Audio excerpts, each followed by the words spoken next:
Já são 8h05, então eu vou começar. Espero que vocês aproveitem todo o conteúdo, que vocês gostem. Vou pedir a participação de vocês aí pelo chat também. Sempre que possível eu venho aqui dar uma olhadinha para poder interagir, compartilhar com vocês. Eu vou compartilhar a minha tela também para poder mostrar para vocês um pouquinho desse conteúdo que eu vou transmitir. Então, eu vou começar falando um pouquinho, então, sobre a disciplina positiva na educação de crianças e adolescentes. Então, eu vou começar me apresentando, para quem não me conhece, ou conhece pouco, né? Eu sou Paula Neri, eu sou mãe, sou psicóloga, sou coach e educadora parental, certificada em disciplina positiva. E eu trouxe essa foto minha aqui, porque eu acho que essa foto transmite, né, toda a importância da disciplina positiva e todo o significado também da minha carreira profissional e da minha vida atualmente.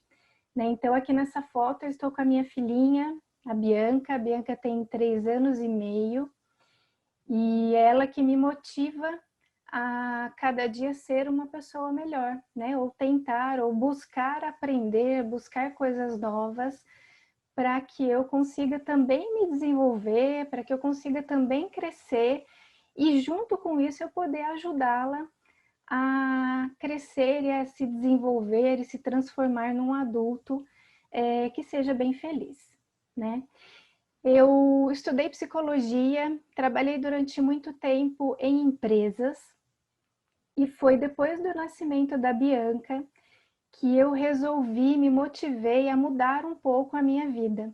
E foi aí que eu comecei a trabalhar com clínica e fui buscar mais conhecimento e descobri na disciplina positiva uma grande oportunidade de crescimento pessoal para mim mesmo, e também para ajudar na minha relação familiar, no meu papel enquanto mãe, para que eu pudesse me sentir mais encorajada e mais fortalecida para lidar com todos os desafios que a maternidade nos traz, né? Porque afinal de contas, a gente se torna mãe, mas a gente precisa aprender muitas coisas para ser de fato mães e pais, para que a gente consiga ter mais segurança, né, nas decisões, nas escolhas e nas motivações que a gente tem, já que somos tão responsáveis pela educação e pelo crescimento dos nossos filhos, né, dessas crianças e desses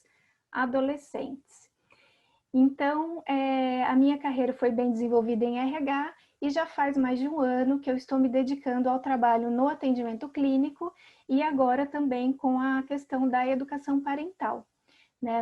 A disciplina positiva ela trouxe para mim um novo olhar em relação aos desafios que o comportamento dos nossos filhos nos trazem no nosso dia a dia. Né? Quem é pai, quem é mãe ou quem convive com crianças percebe, né, o quanto algumas situações nos desafiam, o quanto algumas situações nos deixam inseguros em relação à melhor maneira de solucionar, de resolver aquilo que está acontecendo. Então é por isso que eu aprendi que nós adultos, nós precisamos estudar e nós precisamos aprender para poder de fato conseguir ensinar os nossos filhos a desenvolver todas aquelas habilidades que nós tanto desejamos que eles tenham, né? Nós queremos que os nossos filhos cresçam adultos, se tornem adultos com autonomia, com independência, com resiliência, com controle emocional, mas muitas vezes nós temos dúvidas sobre como de fato realizar isso, como de fato conseguir alcançar esses objetivos. Né? E a disciplina positiva me trouxe esse novo olhar de que sim, é possível. E é possível com ferramentas práticas, fáceis de serem aplicadas no nosso dia a dia. A gente só precisa se sentir motivado e encorajado a de fato fazer uma mudança no nosso posicionamento, uma mudança na nossa atuação enquanto pais e enquanto educadores. Então vamos continuando aqui. Então vamos falar o que é essa disciplina positiva, né? Que eu falei, que me abriu um novo olhar para a educação. Então, de uma maneira bem resumida, para que vocês comecem a entender o que é a disciplina positiva, eu queria trazer dois olhares, né?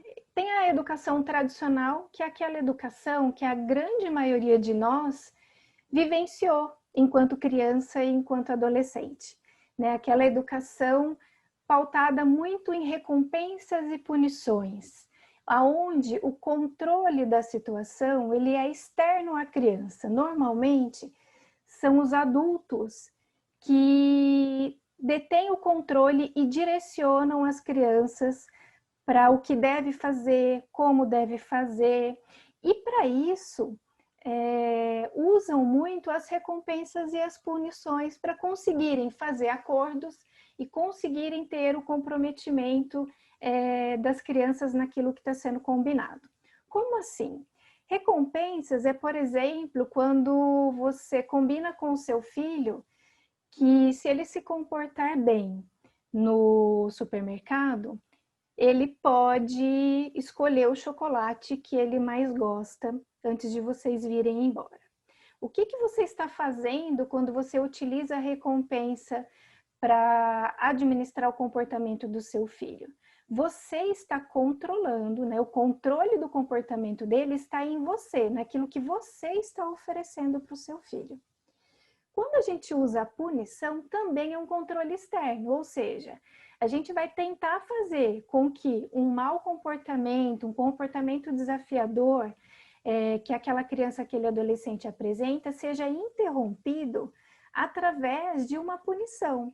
Ou seja, porque você vai colocar o seu filho de castigo, você vai tirar um privilégio, então ele não vai poder jogar o videogame, ele não vai poder ir brincar no parquinho, ele vai perder alguma coisa que ele gosta, ou se aquilo já aconteceu, você vai simplesmente colocá-lo de castigo, colocá-lo no cantinho do pensamento, da reflexão, para interromper aquele mau comportamento, para interromper aquela situação que você quer controlar. Mas perceba que tanto na recompensa quanto na punição, o controle está no adulto. É o adulto que determina o que e como fazer e qual é a consequência daquilo.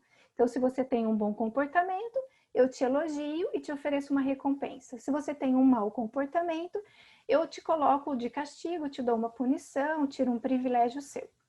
Já na disciplina positiva, a gente acredita que é muito mais eficiente se ter um controle interno, que é possibilitar e desenvolver na criança a habilidade de decidir o que ela vai fazer, mesmo que você não esteja por perto, mesmo que ninguém esteja olhando.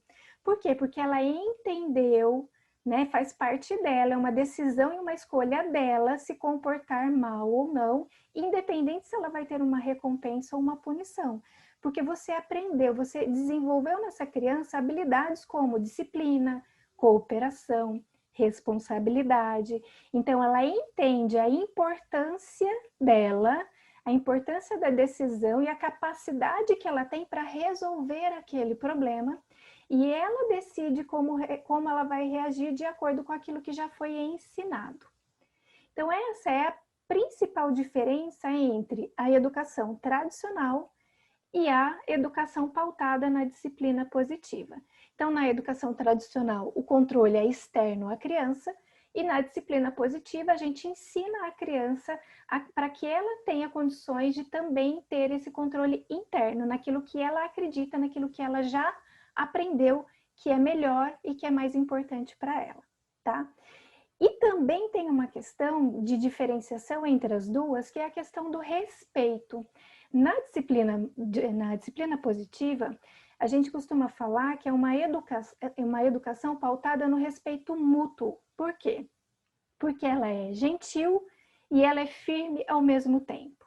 Gentil porque você considera os sentimentos da criança, você respeita o que ela está sentindo, o que ela está vivendo naquele momento.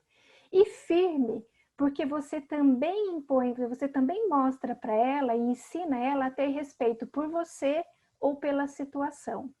Então, na disciplina positiva, a gente fala que a gente tem respeito mútuo, né? Eu respeito a criança e ensino a criança a me respeitar e a respeitar as regras, a sociedade em si. Na educação tradicional, a gente pode pensar que quando você pune uma criança, quando você coloca ela de castigo, quando você retira um privilégio, quando você bate na criança, que uma dessas duas partes ela não está acontecendo. Né? Então, a gente, na disciplina positiva, a gente fala que a criança, que nós agimos bem quando nós nos sentimos bem. E para isso precisa ter o respeito mútuo acontecendo, para que os dois se sintam bem e consigam buscar soluções para aqueles problemas que eles estão enfrentando. O foco é sempre na solução, tá? Então essa é uma das principais diferenças que nós vemos entre a educação tradicional e o da disciplina positiva.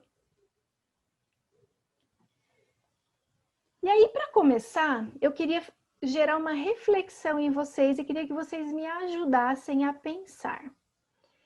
Quando a gente fala de educação de filhos, educação de crianças e educação de adolescentes, a gente consegue se lembrar dos comportamentos desafiadores que eles apresentam, né? Então, quem é pai, quem convive com criança, eu queria que vocês pensassem e escrevessem aí no chat também, para eu ver aqui, uma lista, né? Ou quais são os principais comportamentos desafiadores que vocês enfrentam ou que vocês veem outros pais enfrentando com crianças e adolescentes. Eu vou colocar um aqui para vocês começarem a pensar, né? Uma coisa que eu ouço muito, que eu vejo, ouço muitos pais falando e também já me peguei pensando isso, meu filho não me escuta. E isso é um desafio para muitos pais, né? Fazer com que os seus filhos ouçam o que eles estão falando, fazer com que os seus filhos os escutem. E eu queria que vocês pensassem e escrevessem aí no chat outros comportamentos desafiadores que as crianças e os adolescentes apresentam para a gente no dia a dia. Eu vou tentar ler aqui o que vocês estão escrevendo e depois eu vou colocar aqui a minha relação que eu trouxe também de coisas que eu já vivi ou coisas que eu já vi pais falarem, comentarem, né, e pedirem ajuda às vezes sobre como lidar com esses comportamentos. Então vamos lá, gente, me ajuda aí a construir uma lista de comportamentos desafiadores. Birras. Birras é um outro grande desafio que nós enfrentamos com as crianças, né? Tenho que repetir a mesma coisa várias vezes, exatamente. Mais ou menos no sentido do que eu falei aqui, de que os nossos filhos não nos escutam, né? Enquanto vocês vão escrevendo, ó, eu vou colocando a minha lista aqui. A Rosa escreveu, muito destemido perante a mãe. Eu também já tinha colocado aqui a questão de fazer birra, resistir às regras, não obedecer, né? Ah, meu filho não me obedece. Joga as coisas, atira objetos, né? Quem nunca viu uma criança pegando alguma coisa e jogando no chão? A Elaine escreveu disputa, bater nos colegas ou nos pais, criança que, né, transforma em agressividade, começa a bater. A Ana escreveu questiona tudo, porque tem que fazer o que você quer. Exatamente. Crianças que desafiam os adultos, recusam-se a comer. Tem sempre uma criança que passa por uma fase dessa, né? Que não quer comer. Não coopera em casa. Alguém aí tem alguma criança que não ajuda, que não guarda os brinquedos, que não devolve as coisas para o lugar, que deixa as coisas jogadas pelo chão. Criança que dramatiza em tudo também, né? Faz um drama, chora, chora, parece que é o fim do mundo. O Lincoln escreveu, chora muito quando falamos não. Então a gente consegue perceber que a gente enfrenta sim muitos desafios. Esses são comportamentos que as crianças e às vezes os adolescentes apresentam no dia a dia e que muitos de nós não sabemos como lidar com isso. Ou até tentamos resolver de alguma maneira, mas percebemos em algum momento que não está funcionando muito, porque o comportamento se repete, né? Então, realmente são desafios na educação dos filhos. A Elaine escreveu desorganização também. Agora eu queria que vocês me ajudassem a pensar numa outra lista, que é quais são as características e habilidades de vida que nós, como adultos, como pais, gostaríamos muito que os nossos filhos tivessem, que eles desenvolvessem para que eles se tornassem adultos mais felizes. Então, quais são os nossos desejos para os nossos filhos? Quais são as características e as habilidades que nós queremos muito que os nossos filhos desenvolvam? Vamos pensar lá no futuro. Pensa agora que seu filho já é um adulto. Quais são as habilidades que você tanto sonhou que hoje ele tem? Vou colocar uma primeira aqui para vocês começarem a pensar. Então, eu trouxe a de autoestima. Né? Quem é que não quer que o seu filho cresça e se torne um adulto que tenha uma boa autoestima? Que saiba lidar com frustrações, que goste dele próprio, que acredite no seu potencial. Né? Acho que todos nós queremos que os nossos filhos desenvolvam autoestima. A Elaine colocou aqui controle, organização, respeito. Todas essas são habilidades e características importantes para que a gente cresça e se torne adultos que saibam lidar com as situações, né? Independência, resiliência, autonomia. Vou começar a colocar aqui as que eu tinha escrito: resiliência, responsabilidade, empatia, saber se colocar no lugar do outro, né? Não olhar só para si. Escuta ativa, saber ouvir, né? Ser um bom ouvinte também. Respeito pelas pessoas, pelas situações. Segurança, para saber lidar, para saber se colocar. Autoconfiança, autocontrole, autonomia, que vocês também escreveram aqui. Então, essas são características e habilidades de vida que nós desejamos para as crianças, né? Desejamos que eles aprendam, que eles desenvolvam, porque lá na vida adulta, essas habilidades e essas características vão ser muito importantes para que eles possam lidar com os desafios que eles vão enfrentar na sua vida adulta e consigam encontrar soluções, consigam superar obstáculos e consigam acreditar em si mesmos, né, para serem mais felizes. E aí o que a disciplina positiva traz para a gente como aprendizado é que são exatamente esses comportamentos desafiadores que nós colocamos aqui que são grandes oportunidades para que os adultos ajudem as crianças a desenvolver estas habilidades de vida que a gente tanto quer que eles desenvolvam. Porque na disciplina positiva, nós entendemos que os erros, as falhas, são grandes oportunidades de aprendizado. É através delas, desses desafios, que nós podemos desenvolver habilidades. Se a gente conseguir aplicar as ferramentas adequadas, se a gente souber lidar como adultos, lidar com esses desafios, para que a gente mostre o caminho para essas crianças desenvolverem essas habilidades. E aí, usando um dos exemplos, um dos desafios, dos comportamentos desafiadores que a gente colocou ali na relação anterior, que era a das crianças que não nos ouvem, né? Quantos pais falam, né? Meu filho não me escuta, meu filho não me ouve. Eu falo, parece que eu estou falando com a parede. E aí eu trago para vocês uma atividade que eu queria fazer com vocês para exemplificar um pouco disso, de por que às vezes os nossos filhos não nos ouvem. Né? A primeira coisa, a primeira reflexão que eu trago para vocês é que na grande maioria das vezes, os nossos filhos não nos ouvem porque nós falamos demais. E é por isso que eu trouxe aí essa moça gritando com esse megafone, né? E a criança tampando ali o ouvido e tal. Por quê? Porque muitas vezes nós, ficamos lá na cabeça do filho. A gente fala o que aconteceu, por que aconteceu, como ele deve resolver, e a gente fala demais. Quando a gente fala demais, nós não estamos sendo exemplos de bons ouvintes para os nossos próprios filhos. Então, se eu quero ensinar o meu filho a ter uma habilidade de ouvir o outro, eu preciso ouvi-lo também. Então, é através do exemplo que a criança aprende. E nós, adultos, temos uma grande mania de falar demais com os nossos filhos. Nós falamos o tempo todo.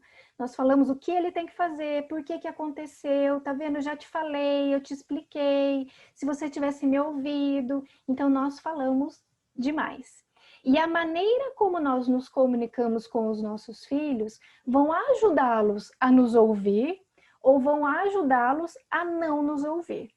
E é aí por isso que eu quero fazer com vocês uma atividade agora para vocês se colocarem no lugar de uma criança. Né? Então, eu vou pedir para vocês que vocês se coloquem agora de verdade no lugar de uma criança. Então, vocês voltaram a ser criança. E eu vou falar algumas frases para vocês. Enquanto eu falo essas frases para vocês, eu gostaria que vocês ouvissem as frases e se concentrassem em identificar o que é que vocês estão pensando, o que é que vocês estão sentindo e o que é que vocês estão decidindo fazer enquanto vocês ouvem as frases que eu vou falar agora, tá bom? Então vamos lá, gente. Vocês agora são crianças. Deixa eu pegar as minhas frases aqui.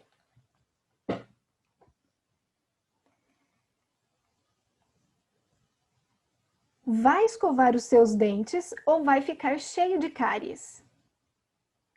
Não esqueça o seu casaco. Vá para a cama agora.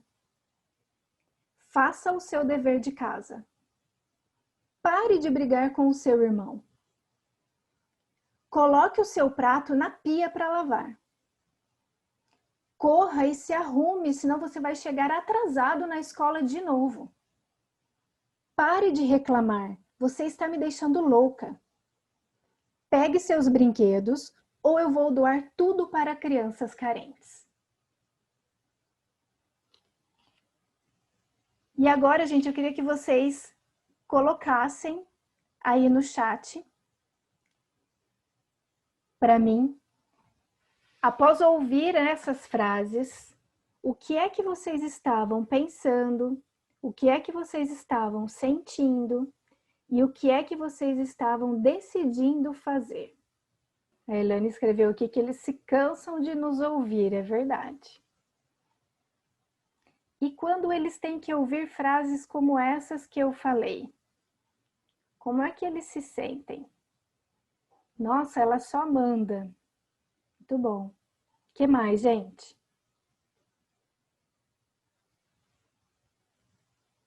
Me sentindo impotente, pensando que só recebo ordens. A Paula colocou aqui vontade de chorar. Muito mandona. Exatamente. Agora, eu vou ler para vocês outras frases. E eu quero que vocês, ainda se colocando como crianças, prestem atenção no que vocês estão pensando, sentindo e decidindo fazer enquanto vocês ouvem estas frases que eu vou falar agora. O que você precisa fazer para que seus dentes fiquem limpos? Está frio lá fora. O que você precisa fazer para se proteger do frio? O que você precisa fazer mesmo antes de ir dormir?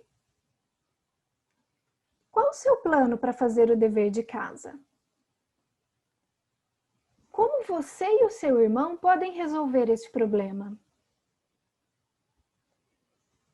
O que nós já combinamos que devemos fazer depois que nós terminamos de almoçar com os nossos pratos?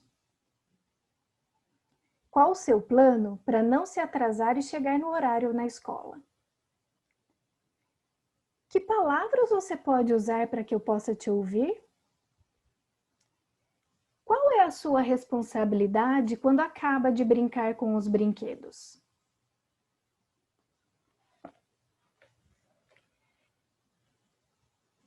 E aí, gente? O que é que vocês estavam pensando, sentindo e decidindo fazer enquanto vocês ouviam estas últimas frases que eu falei? Está me dando autonomia, fazendo pensar que eu decido o que fazer, me sentir fortalecida, pensante, responsável, mãe atenciosa, acho que vou assumir a minha parte nas tarefas. Muito bom. Então, vocês percebem a diferença que a maneira como a gente se comunica com os filhos vai ter na maneira como eles vão reagir ao que a gente está tentando falar com eles, né? A Paula escreveu aqui que fazem a criança pensar, não impõe nada, exatamente. E aí eu queria voltar com vocês naquela lista, naquelas duas listas que nós fizemos antes dessa atividade. A lista de comportamentos desafiadores e a lista de características e habilidades de vida. Por quê? Eu queria que vocês pensassem naquelas primeiras frases, né, naqueles comandos, naquelas ordens que eu estava dando a vocês. Se vocês, enquanto ouviam aquelas frases, estavam conseguindo desenvolver alguma destas habilidades de vida que nós colocamos que são tão importantes. Quando você recebe ordens, você sente a oportunidade de desenvolver responsabilidade, de desenvolver autocontrole, autonomia, respeito. Como é que vocês percebem isso? A Helena respondeu aqui que não. A gente não sente motivação para desenvolver habilidades naquela situação, né?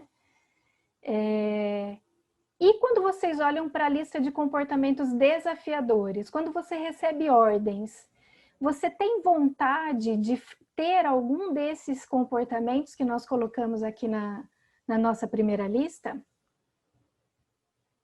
A Rosa colocou aqui que cria rebeldia. Rebeldia é um comportamento desafiador, né, Rosa? Então, na verdade, quando a gente recebe ordens, além da gente não ter motivação para desenvolver essas habilidades de vida, nós ainda temos vontade de ter alguns desses comportamentos desafiadores, percebem isso? Agora, quando vocês resgatarem a segunda rodada da nossa atividade, onde ao invés de dar comandos, eu fiz perguntas, que é o que a gente chama na disciplina positiva de perguntas curiosas. Quando vocês receberam as perguntas, vocês sentiram que vocês tinham possibilidade de desenvolver algumas dessas características e habilidades de vida? A Rosa escreveu aqui que faz todo sentido. Quando a gente faz perguntas ao invés de mandar, a gente está incentivando a criança a cooperar. Ela tem mais vontade de cooperar, não tem? E por quê? Perceba que, inclusive, nós temos reações físicas diferentes quando a gente ouve um comando ou quando a gente ouve uma pergunta. Se vocês pararem para perceber o que é que vocês sentem no corpo de vocês quando vocês recebem uma ordem de alguém, a gente sente às vezes até uma tensão muscular, né? O nosso corpo, às vezes, ele até enrijece diante daquilo. Por quê? Porque a mensagem que é transmitida para o nosso cérebro é uma mensagem que você precisa resistir. Né? Alguém está mandando, alguém está te dando uma ordem, então eu vou resistir. Já quando a gente faz uma pergunta curiosa, a mensagem que o seu corpo manda para o seu cérebro é de que você pode ficar mais relaxado e que você precisa buscar uma resposta. Então, a mensagem que vai para o cérebro é: descubra uma resposta, descubra uma solução. E é por isso que a gente, quando a gente usa perguntas curiosas ao invés de ordens, a gente está ajudando essas crianças a desenvolver habilidades, como cooperação, como responsabilidade, porque ela precisa pensar em como é que ela pode contribuir, ela se sente parte da solução do problema, né? E não responsabilizada ou culpada pelo que não deu certo, né? Então, por isso que é tão importante a gente saber se comunicar com o filho, para que a gente consiga fazer com que o nosso filho nos ouça. Então, ao invés de ficar lá falando o que ele tem e como ele tem que fazer, faça perguntas e incentive os seus filhos, as suas crianças, a pensarem, a fazerem parte, a se sentirem parte da solução daquilo que está acontecendo. Por quê? Porque uma das necessidades básicas do ser humano, e principalmente da criança, é a necessidade de se sentir aceita e de se sentir pertencente. Quando você envolve a criança na solução daquilo que está acontecendo, ela consegue perceber que ela faz parte e que ela vai descobrindo o quanto ela é capaz de solucionar o problema. Então, olha quantas habilidades e quantas características positivas a gente consegue desenvolver nas crianças quando a gente muda a maneira de se comunicar com as crianças. E por que é tão difícil ser pai e ser mãe? Né? Por que é tão difícil a gente mudar e a gente deixar de tentar controlar a situação e passar a agir com os nossos filhos, com as nossas crianças de uma maneira diferente? Porque nós temos emoções. Essas emoções são como botõezinhos que nós temos. E as crianças são muito habilidosas em apertar esses botões. E aí eu vou explicar um pouquinho para vocês como isso acontece. Deixa eu só ver aqui os comentários antes aqui. A Paula escreveu que estar motivado é fundamental, a assertividade muda muita coisa nas relações. São estímulos diferentes em regiões diferentes do cérebro. Exatamente. Então, eu queria dar um exemplo para vocês aqui de como o cérebro funciona. E é algo bem interessante que vocês podem, inclusive, dependendo da idade da criança, a partir de 5, 6 anos, ele já tem compreensão suficiente para entender isso que eu vou explicar para vocês, e vocês podem tentar ensinar os filhos também, para que vocês se conectem ainda mais. É um conceito que a gente chama de o cérebro na palma da mão. Então, é uma maneira visual da gente explicar o funcionamento do nosso cérebro, muito ligado à questão do controle das nossas emoções, da inteligência emocional. Por que o cérebro na palma da mão? Porque eu vou usar a minha mão para mostrar para vocês como é que a gente reage e como é que o nosso cérebro funciona nas situações. Então, vamos pensar que a nossa mão, se vocês quiserem tentar fazer aí também na mão de vocês, é mais fácil para memorizar. Então, vamos pensar que a nossa mão é o nosso cérebro. Essa parte aqui do nosso punho na nossa mão é o que a gente pode chamar do tronco cerebral, que é responsável pelas respostas de luta, fuga e paralisação que nós temos. Se a gente dobrar o nosso dedão aqui na palma da mão, esse nosso dedão aqui, ele representa a nossa amígdala. A nossa amígdala é a que concentra as nossas memórias emocionais, que fazem com que a gente sinta medo e insegurança. Está muito ligada ao nosso tronco cerebral, que são as nossas respostas de luta, fuga e paralisação. Essa é a nossa parte mais instintiva do cérebro. As nossas emoções, o funcionamento das nossas emoções, ele está aqui. Os nossos dedos, eles representam o nosso córtex. Quando a gente dobra os nossos dedos em cima aqui da nossa mão, é como se nós tivéssemos uma conexão do nosso córtex com o nosso tronco cerebral e a nossa amígdala. O nosso córtex pré-frontal, ele fica aqui nessa região. Então, se você vira a mão assim, é como se você estivesse representando o seu cérebro desse jeito, tá? O que acontece quando alguma coisa te tira do sério? Seu filho faz alguma coisa muito errada. Naquele momento em que você percebe o que aconteceu, é como se o seu córtex pré-frontal se desligasse do seu cérebro. Isso significa que o córtex pré-frontal, que é responsável pela nossa capacidade de pensamento e de raciocínio sobre o que está acontecendo, ele não consegue funcionar porque ele se desconecta do cérebro. E as nossas emoções tomam conta do nosso comportamento. Então, isso é quando a gente costuma dizer que nós surtamos. O meu filho fez algo muito errado e naquele momento, quando eu vi, eu surtei. Quando eu digo que eu surtei, eu estou dizendo que o meu córtex pré-frontal se desconectou do meu cérebro e que nesse momento eu não sou capaz de pensar e de raciocinar. Todas as minhas reações, elas vão ser baseadas na minha emoção e vão ser baseadas nos meus impulsos. E é por isso que nesse momento a gente não consegue pensar. E muitas vezes a gente se arrepende depois do que a gente fez.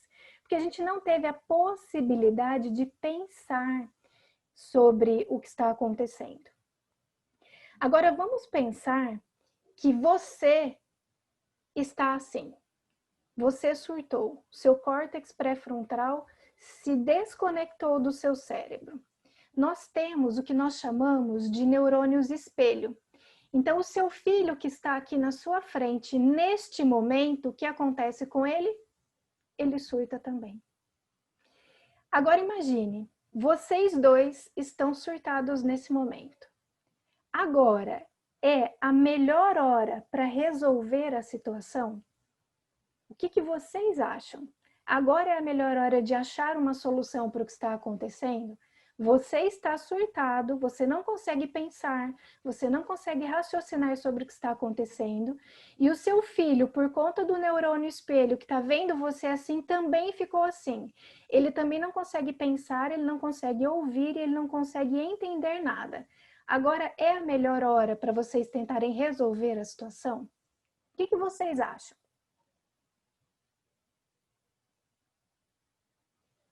Thaís escreveu aqui, não, porque nesse momento não iremos raciocinar. Exatamente.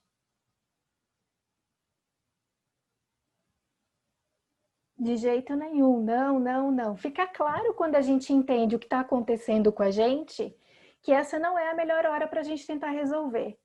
Mas por que nós, adultos, tentamos resolver a situação mesmo quando nós ou quando a criança está surtada?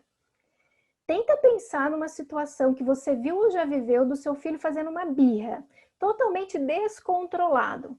Você estava ali, do lado dele, em cima dele, tentando fazer ele te ouvir, tentando conversar com ele racionalmente, tentando explicar a situação. Isso já aconteceu com algum de vocês? Ou vocês já viram alguém reagindo assim com uma criança fazendo uma birra, tendo um surto? Alguém já viu isso? A Amanda colocou aqui, melhor tentar acalmar antes. Ótimo, Amanda, é isso mesmo. Melhor tentar acalmar antes. Mas muitas vezes nós não fazemos isso. E por que é que nós não fazemos isso? Porque nós, adultos, achamos que nós sempre precisamos estar no controle. Que nós é que sabemos o que é melhor para a criança. E que as coisas têm que acontecer do nosso jeito. É como se fosse uma obrigação nossa ter que resolver aquela situação. Não é assim? Às vezes escreveu aqui, vontade de mostrar o que sabe. Exatamente, você é o adulto. Você precisa ter o controle do que está acontecendo. Né? Então, a gente às vezes tenta fazer isso, mas a gente não consegue um resultado satisfatório quando a gente tenta fazer isso naquele momento. E é por isso que na disciplina positiva existe uma ferramenta chamada pausa positiva. O que é a pausa positiva? A pausa positiva é, neste momento que você percebe que você não tem controle sobre as suas emoções, você precisa dar uma pausa positiva. Você precisa de um tempo para restabelecer o seu cérebro e você ser capaz de pensar e reagir de uma maneira mais calma, mais equilibrada, mais racional. Com foco no quê? Com foco na solução do problema. Só que você só consegue fazer isso quando o seu cérebro volta para o seu estado normal. Enquanto você está surtado, você não consegue. Enquanto o seu filho está surtado, você não consegue. Se o seu filho começa a ter uma birra, o que vai acontecer com você por conta do seu neurônio espelho? Você também vai surtar. Então, esse é o momento de colocar em prática a pausa positiva, que é uma ferramenta poderosa da disciplina positiva. O que é a pausa positiva? A pausa positiva é você conseguir dar esse tempo.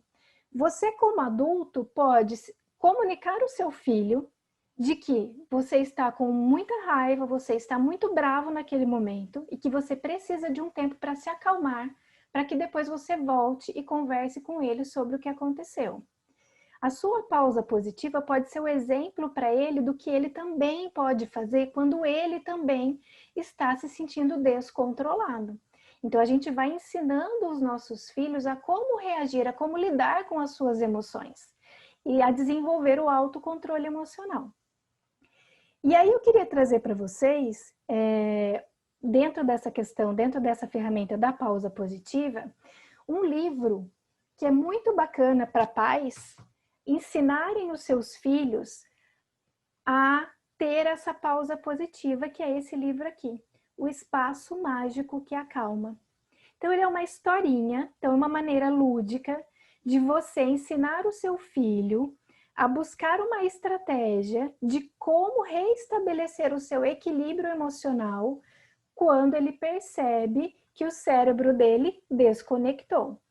Tá? Então, é a historinha de um menininho chamado Tom, que chega em casa muito bravo, com muita raiva, porque ele quebrou o presente que ele ia dar para o pai dele, ele entra em casa descontrolado, ele chuta o pé da mesa, ele quebra as coisas, até que a mãe dele chega para ele para conversar e ela pergunta para ele: Tom, se você pudesse criar um lugar especial para te ajudar a se acalmar, como seria esse lugar? E aí, juntos, eles vão criando um espaço mágico que acalma.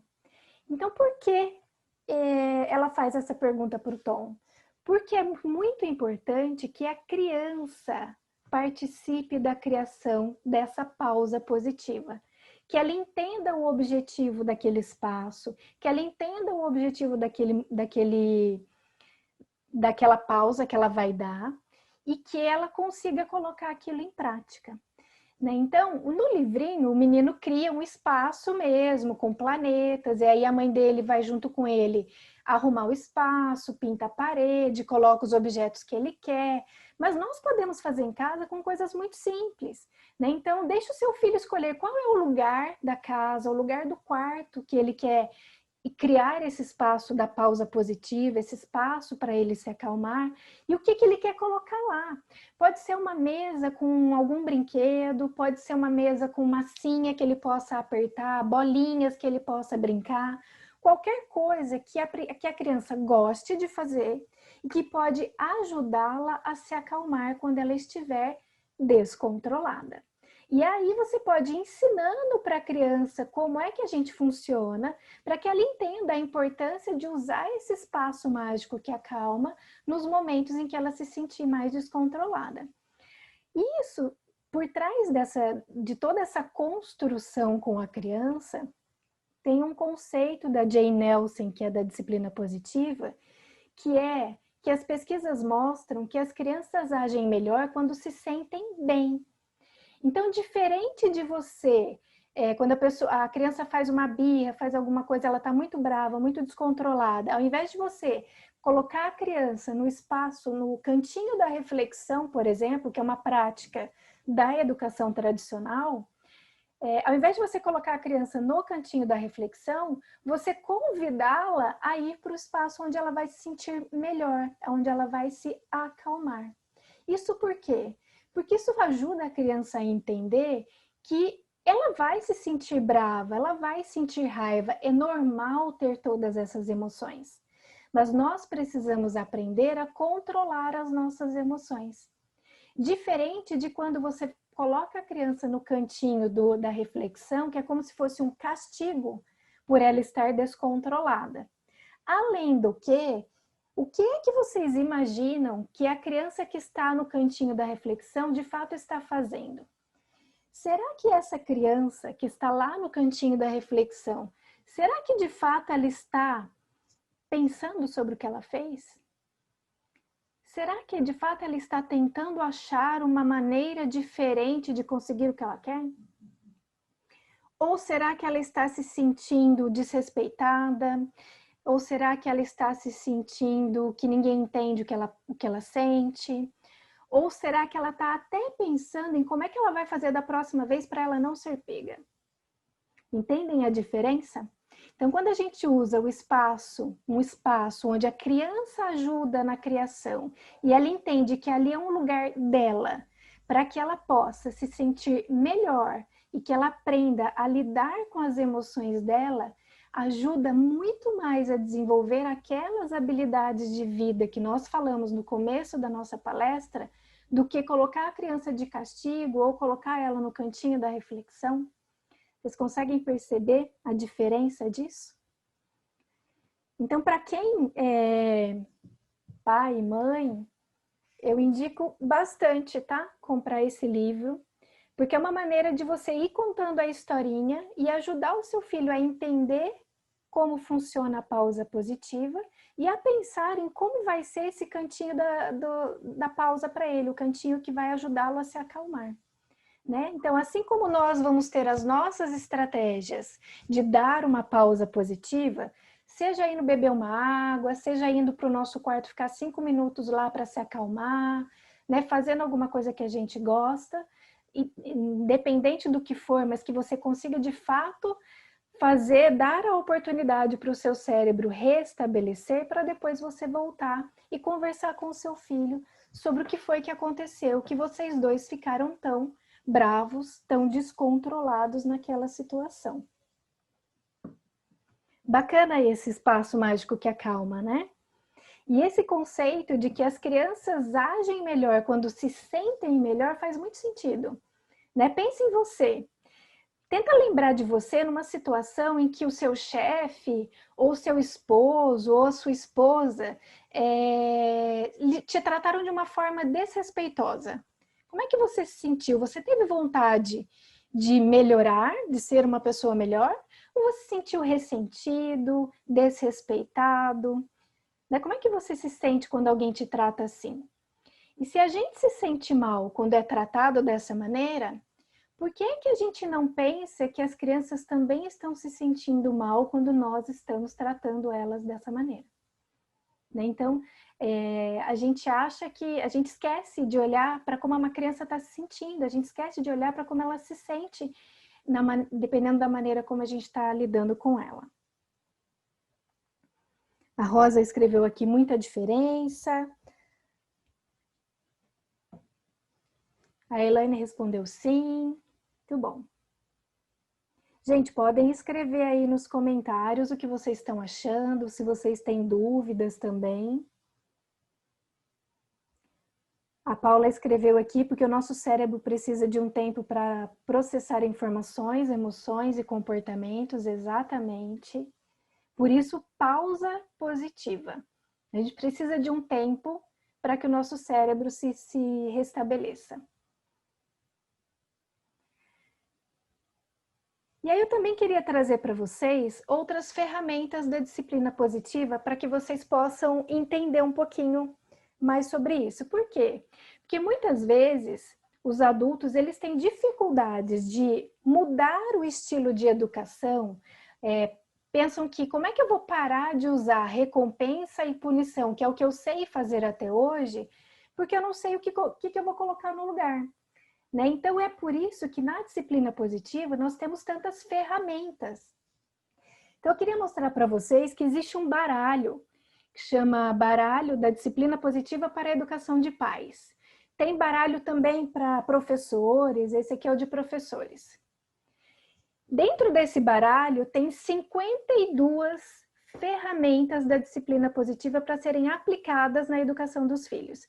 E eu trouxe aqui só para vocês conhecerem alguns exemplos de como são simples e fáceis de aplicar essas ferramentas no dia a dia.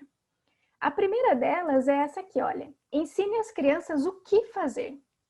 Então, ao invés de você dizer às crianças o que elas não podem fazer, ensine o que elas podem fazer. Então, em vez de dizer não bata, ensine, faça carinho e demonstre isso. Depois de ensinar, relembre a criança perguntando: como é que você faz carinho? Ao invés de falar para a criança que ela não pode jogar bola dentro de casa, ensine a criança que ela pode jogar bola lá fora. E relembre ela perguntando: onde é permitido jogar bola? Em vez de dizer não toque na luminária, diga: você pode brincar com as panelas. E aí eu queria trazer para vocês rapidamente um exemplo que aconteceu hoje aqui com a minha filha. Ela já rabiscou tudo que vocês podem imaginar, parede, televisão, pega as canetinhas dela e sai rabiscando tudo. Eu tentei várias vezes explicar para ela que não podia rabiscar a parede, mesmo assim ela rabiscava a parede. Até que um dia eu ensinei a ela que quando ela pegasse a canetinha, ela poderia fazer desenhos no papel. E agora toda vez que ela pega as canetinhas, eu pergunto para ela: onde é mesmo que a gente pode usar as canetinhas? E ela responde para mim: no papel. E isso aconteceu hoje. Ela pegou as canetinhas, eu fui olhar o que ela estava fazendo e perguntei para ela: onde é que a gente pode usar as canetinhas mesmo, Bianca? Ela falou: no papel, mamãe. Eu falei: ótimo, então faz um desenho bem bonito e depois você traz aqui para a mamãe ver. Então essa é uma ferramenta da disciplina positiva. A outra é ser gentil e firme ao mesmo tempo. Na disciplina positiva a gente fala muito disso porque isso evita que a gente parta para os extremos. Então eu posso ter um estilo parental muito firme, muito autoritário. Quando eu tento mudar, eu vou pro outro perfil que é gentil demais, ou vice-versa. Na disciplina positiva, a gente usa as duas coisas ao mesmo tempo. Como eu faço isso? A chave aqui é usar o e entre as frases. Então, o e, ele une o gentil e o firme para evitar os extremos. Comece validando os sentimentos ou mostrando compreensão. Ofereça uma escolha quando possível. Então, exemplos. Eu sei que você não quer escovar os dentes e podemos fazer isso juntos. Você quer brincar e está na hora de dormir. Você quer uma história ou duas? Eu te amo e a resposta é não. Então você percebe que a primeira frase é gentil e valida o que a criança está sentindo. E na segunda frase, você delimita e você é firme o bastante para que ela entenda que ela precisa fazer. E você pode dar escolhas para ela também. Uma outra ferramenta é a de escolhas limitadas. Oferecer escolhas é um pequeno passo para compartilhar o poder. Então está na hora de sair, você quer ir até o carro pulando como um coelho ou pisando como um elefante. Se o seu filho não quer sair, diga de maneira firme e gentil: ficar em casa não é uma opção. E aí repita: você quer sair pulando como um coelho ou pisando como um elefante.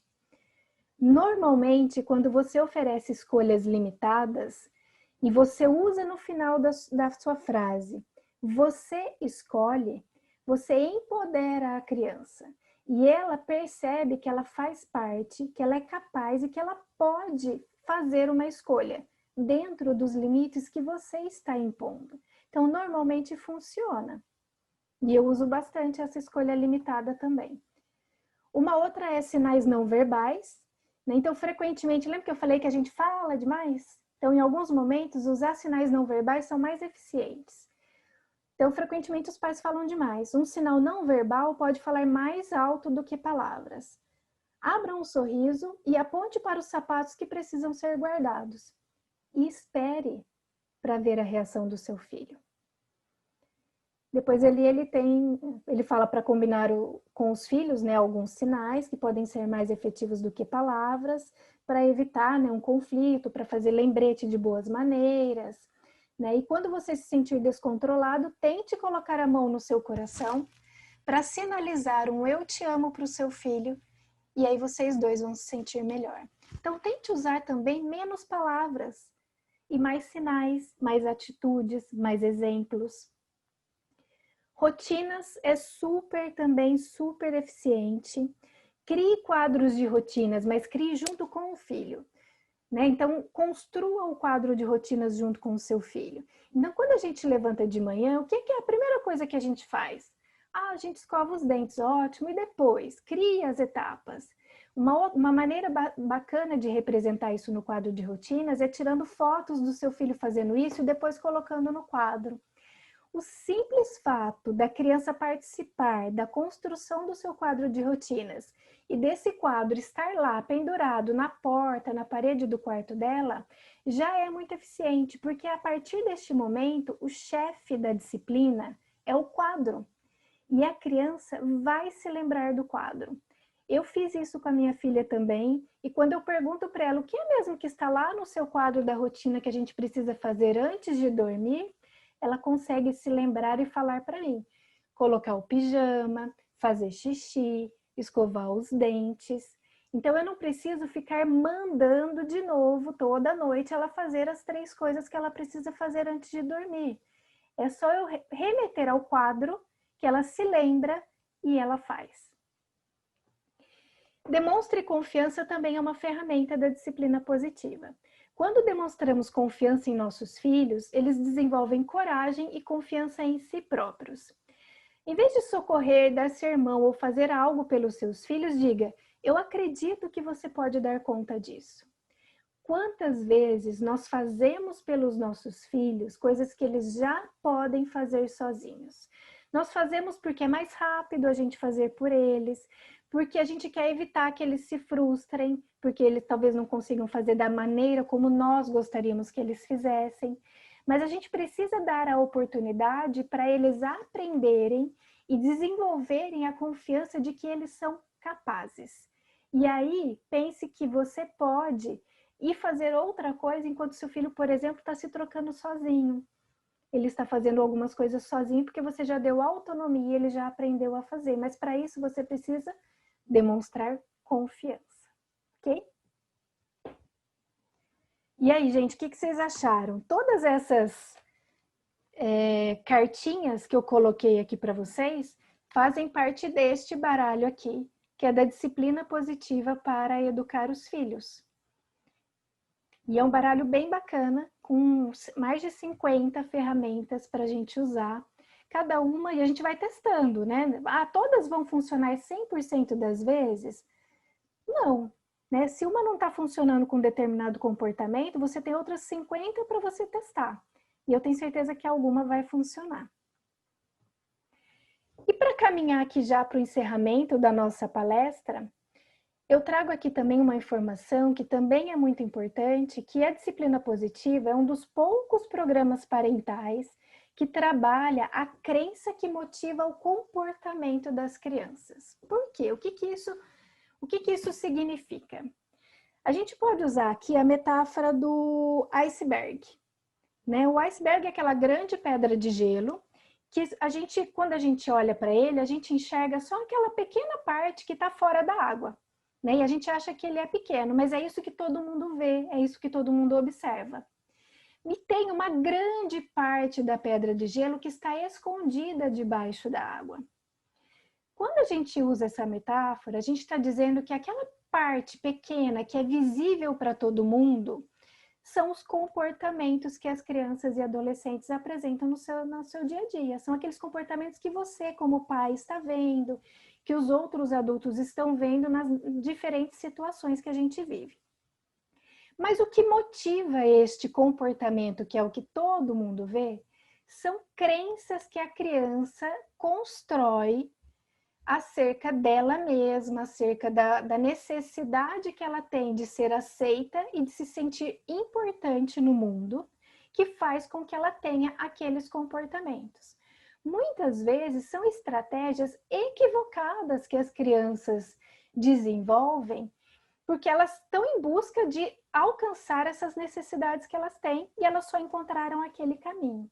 O nosso papel enquanto adulto, nosso papel enquanto pais, é identificar o que está por trás deste comportamento que nós estamos vendo, quais são as crenças, quais são as necessidades que estão por trás deste comportamento e ajudar essas crianças a desenvolver habilidades e mudar o comportamento para que elas consigam alcançar os seus objetivos tendo comportamentos mais adequados para a sociedade e para as suas relações. Então, para a disciplina positiva, a gente só consegue mudar o comportamento de uma criança quando nós entendemos o que está por trás deste comportamento. E isso é super importante. Mas não é tão fácil, tão simples, a gente conseguir fazer tudo isso sozinho. Os filhos, eles não vêm com manual de instruções, né? A gente carrega a nossa experiência da maneira como nós fomos educados, da maneira como nós aprendemos e nós ouvimos as pessoas dizerem que nós devemos lidar com o comportamento das crianças, mas nem sempre a gente sabe como aplicar tudo isso, né? Como é que eu faço para entender qual é essa crença, qual é esse pensamento que está por trás do comportamento do meu filho? Como a minha personalidade, como as minhas emoções, como o meu comportamento também está afetando o comportamento do meu filho. Lembra do neurônio espelho? Lembra do exemplo? Então, as crianças aprendem pelo exemplo, elas aprendem por aquilo que elas estão observando. Então, nós somos muito responsáveis também pela maneira como os nossos filhos se comportam.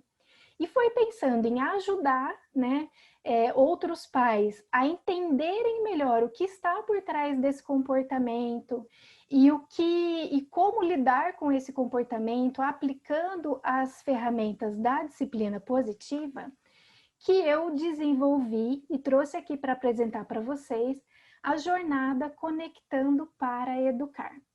Então, o que é essa jornada?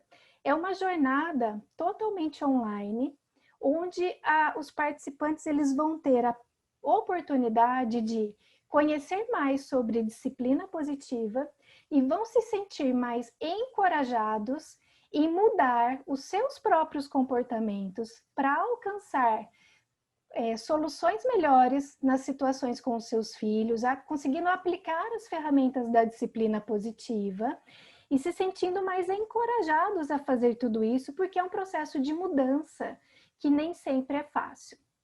Eu não sei se vocês sabem, mas encorajar significa agir com o coração. E quando a gente fala de ensinar habilidades de vida para crianças e adolescentes, é muito importante a gente estar ali agindo com o coração, respeitando e sendo respeitado. E nessa jornada, os participantes vão ter a oportunidade de aprender e colocar em prática diversas ferramentas da disciplina positiva. Como que vai funcionar? Como será essa jornada? Essa jornada, ela vai acontecer através de 4 encontros online, que serão realizados através do Zoom, com 1h30 de duração, durante o mês de outubro. Os encontros, eles acontecem na segunda-feira.